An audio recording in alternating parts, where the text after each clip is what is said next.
ایک بار آپ صلی اللہ علیہ وسلم لوگوں میں بیٹھے ہوئے ان سے باتیں کر رہے تھے۔ اتنے میں ایک دیہاتی آپ کے پاس آیا اور پوچھنے لگا کہ قیامت کب آئے گی؟ آپ صلی اللہ علیہ وسلم اپنی گفتگو میں مصروف رہے۔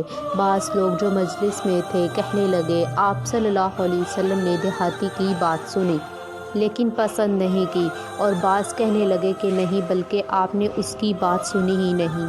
جب آپ اپنی باتیں پوری کر چکے تو میں سمجھتا ہوں کہ آپ صلی اللہ علیہ وسلم نے یوں فرمایا، وہ قیامت کے بارے میں پوچھنے والا کہاں گیا؟